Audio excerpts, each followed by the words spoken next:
Hello everyone, welcome back to Mr. Lee's Math Class Videos. I'm Mr. Lee. We're picking it up in Chapter 11 of 1332, Section 11.5.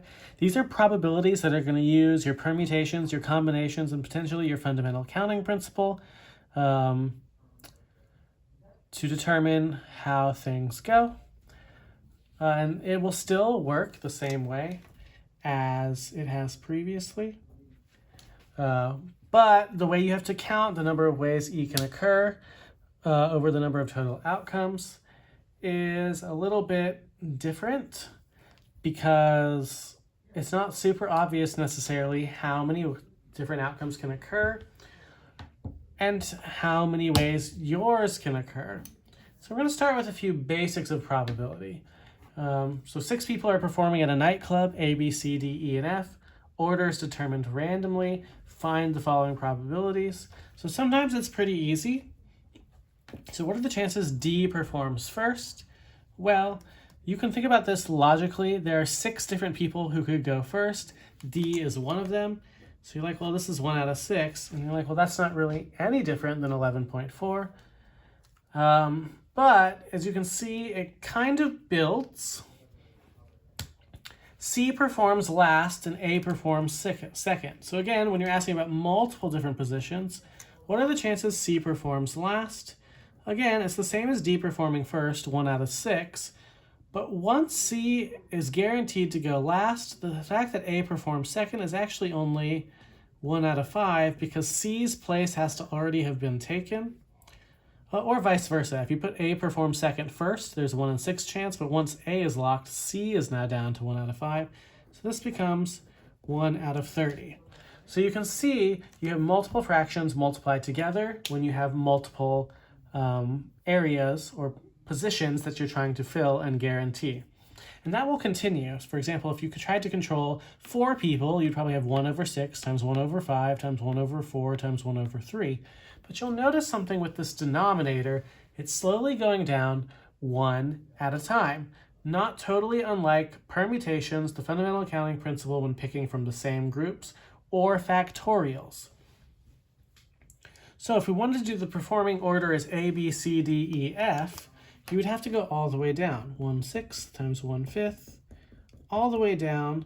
And then once the last person, there's no one else left at the end. And when you multiply these together, you also know this is 1 over 720.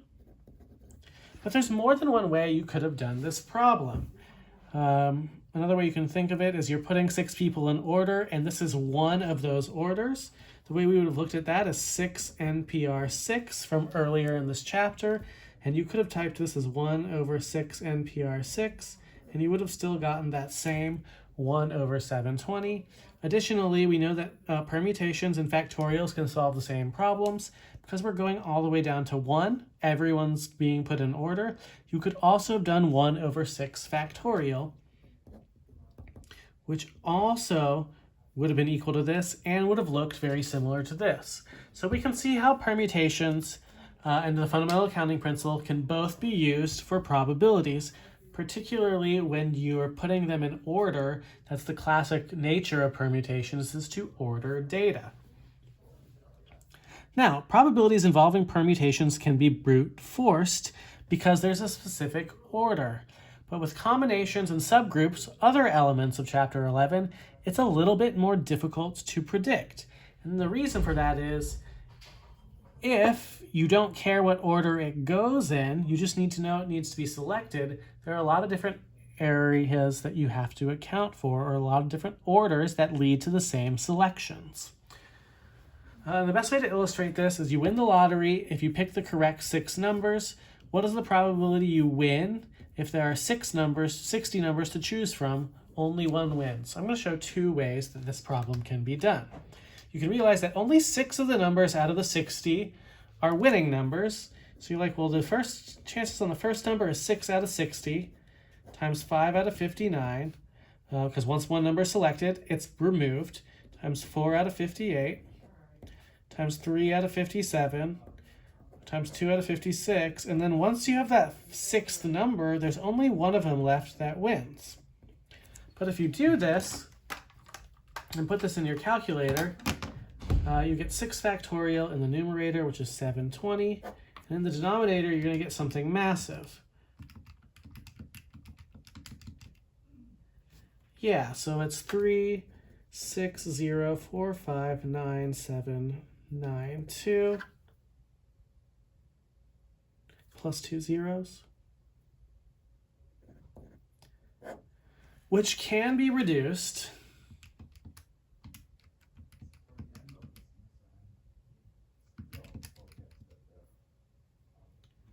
and then you go, so once you put this into the calculator, you'll notice if I put this in the calculator, I get a ridiculously small answer, and then I can convert it to a decimal.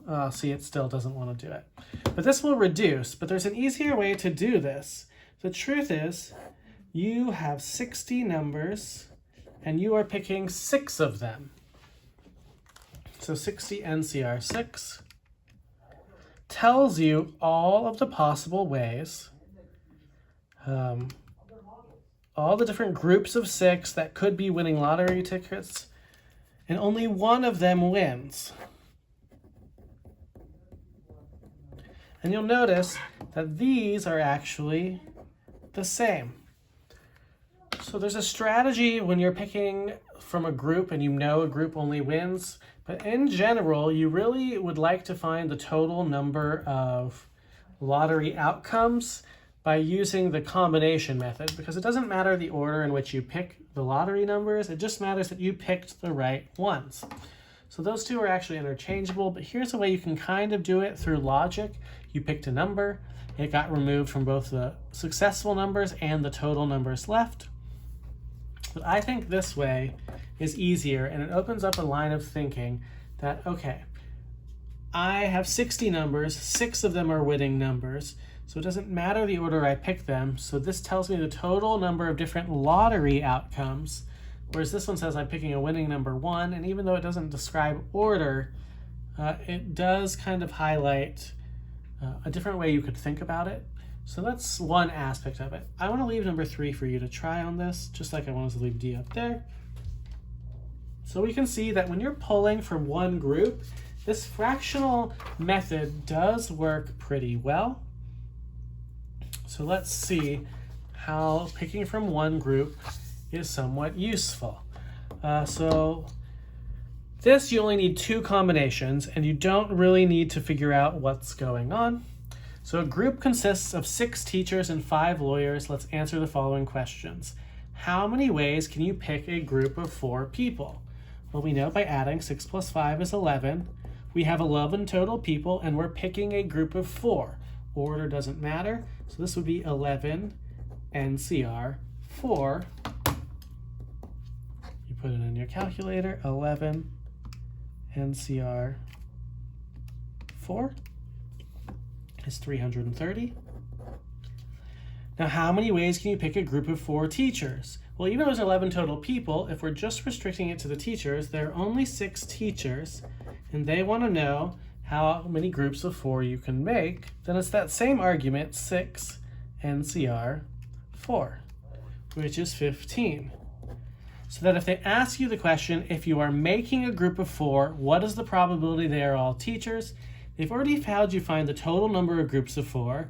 They've already had you find the total number of groups of 4 that are only teachers, which means you should be able to take the 2 of them and divide them to get the probability. So this is now 15 divided by 330, which actually can be reduced to 1 over 22. But if they want it as a decimal, so for example, you did 15 divided by 330, it's about 0.045 with the 4-5 repeating.